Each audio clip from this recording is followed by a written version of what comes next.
চট্টগ্রাম বিশ্ববিদ্যালয়ের শিক্ষার্থীদের সঙ্গে স্থানীয়দের সংঘর্ষ চলাকালে জোবরা গ্রামেও হামলা ভাঙচুরের ঘটনা ঘটে। গ্রামবাসীর অভিযোগ, শিক্ষার্থীরা রোববার দুপুর 4টার পর হামলা চালায়। বিশ্ববিদ্যালয়ের 2 নম্বর ফটক থেকে কিছু দূর গেলেই নান্নু মিয়ার দোকান। এই দোকানে চা নাস্তার পাশাপাশি মুদি মালামালও বিক্রি করা হয়। এই দোকানে ভাঙচুরের পাশাপাশি জিনিসপত্র লুটপাটও করা হয়। শুধু নান্নু মিয়ার দোকানই নয়, অন্তত 2 শতাধিক বাড়িঘরে হামলা চালিয়েছে বলে জানিয়েছেন গ্রামবাসী। পাশাপাশি তাদের দোকানপাট ও বাড়িঘর লুটপাট করা হয় বলেও অভিযোগ তাদের। গ্রামবাসীর দাবি, তারা শিক্ষার্থীদের হামলা করতে ক্যাম্পাসে যায়নি, শিক্ষার্থীরাই তাদের গ্রামে ঝামেলা করতে এসেছে। তারা শুধু প্রতিরোধ করেছে। আমি এই দোকানটা দাঁড় করেছি, যে লোন নিয়ে 2.5 লাখ 3 লাখ টাকা লোন নিয়ে এই দোকানটা দাঁড় করেছিলাম।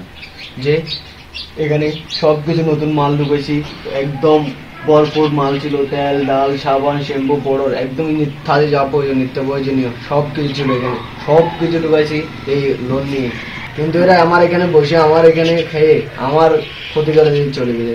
এমনভাবে ক্ষতি করছে যে আমি আবার সামনে উঠে দাঁড়াবো এরকম কোনো পজিশনে নেই, আমার আবার উঠে দাঁড়াবো এরকম কোনো আস্থাও নেই।